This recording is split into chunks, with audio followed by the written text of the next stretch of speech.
Welcome to our continuing series, Questions and Answers for a World in Crisis.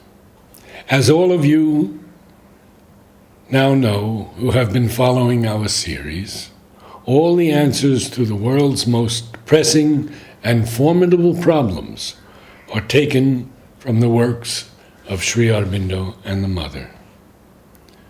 Today we take up another complex subject, restlessness.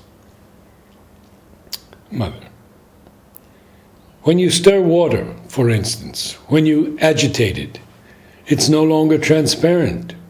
There are eddies, and these eddies prevent the water from being transparent. You can no longer see through it. It's the same thing materially. When you are restless, when you don't have that sort of calm, parentheses, which isn't stillness, but the opposite of restlessness. I don't know how to describe it. It is something imperturbable, in parentheses. Very few people have that.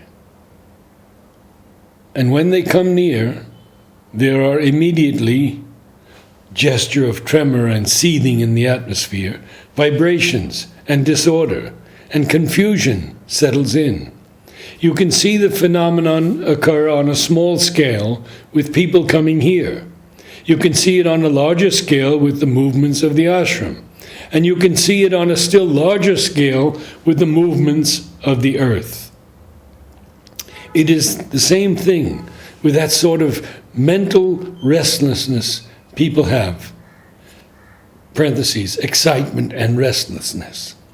As soon as there is excitement and restlessness, it is impossible to see clearly. It's the same as with water. It goes like this, same gesture of tremor and seething. Swarms of movements of confusion, and you can't see anything. It's the same thing materially. And then as soon as a problem has to be solved, parentheses, especially a material problem, end parentheses, people are in the habit of getting restless. And as soon as they get restless, it's absolutely impossible to find any solution. And it makes the confusion worse. One thing appears evident, that humanity has arrived at a certain state of general tension. Tension in effort, tension in action, tension even in everyday life. And that an overactivity so excessive, a restlessness so widespread, that the whole human race seems to have reached a point where either one has to break through a resistance and rise into a new consciousness, or fall back into an abyss of obscurity and inertia. The true power is always quiet. Restlessness, agitation, impatience are the sure signs of weakness and imperfection. Question: how can I calm the vitals so as to sleep better? By aspiration?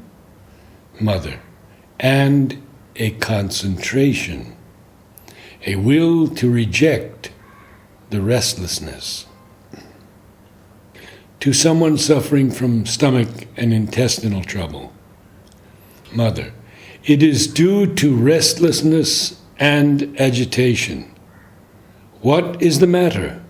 Bring down peace, the divine peace, in your stomach, and it will be all right. Catch hold of a peace deep within and push it into the cells of the body.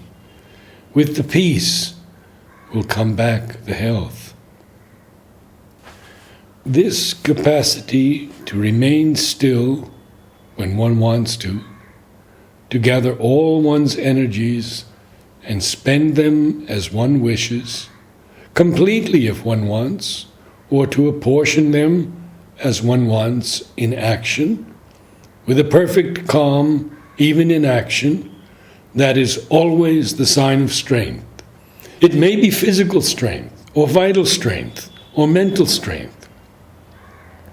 But if you are in the least agitated, you may be sure there is a weakness somewhere. And if your restlessness is integral, it is an integral weakness. Quiet, Mother says, the absence of restlessness or disturbance. Sri Aurobindo, it is quite natural that the unsteadiness of the physical mind should interfere with the settling of full and constant quietude and faith. It always does, with everybody. But that does not mean that this quietude and faith will not or cannot settle in the nature. All that I meant was that you should try to get a constant will for that quietude, so that when the restlessness or unsteadiness comes across, your will to quiet might meet it, or soon reappear, and dispel the disturbance.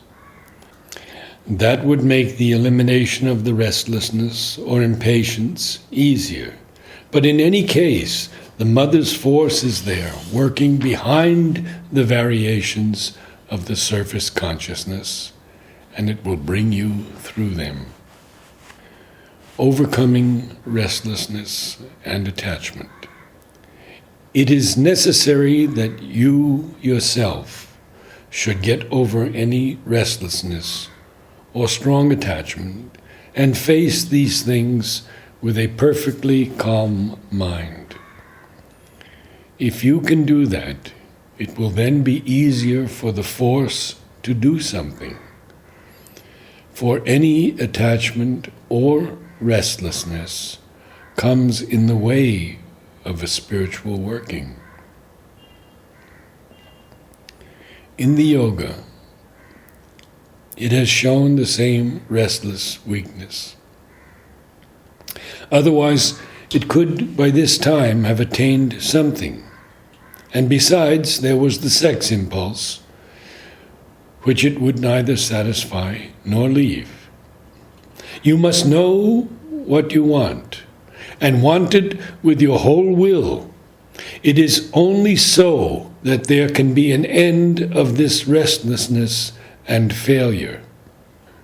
The normal activity of our minds is, for the most part, a disordered restlessness, full of waste and rapidly tentative expenditure of energy, in which only a little is selected for the workings of the self-mastering will. Waste, be it understood from this point of view, not that of universal nature, in which what is to us waste serves the purposes of her economy. The activity of our bodies is a similar restlessness. The reason why you have these alternating moods is because there are two different elements in you. On one side, there is trying to develop in you your psychic being, which, when it awakes, gives you the sense of closeness or union with the Mother and the feeling of Ananda. On the other, there is your old vital nature, restless and full of desires, and because of this restlessness and desire, unhappy. It is this old vital nature which you were accepting and indulging that made you go wrong and stood in the way of your progress. It is when the desire and restlessness of the vital are rejected that the psychic in you comes forward. And then the vital itself changes and feels full of joy and the nearness. When the old, unhappy, and restless vital comes up again, you feel yourself unfit, without pleasure in anything. What you have to do when this returns is not to accept it, to call in the mother's nearness again, and let the psychic being grow in you. If you do that persistently, rejecting restlessness and desire, the vital part of you will change and become fit for the sadhana.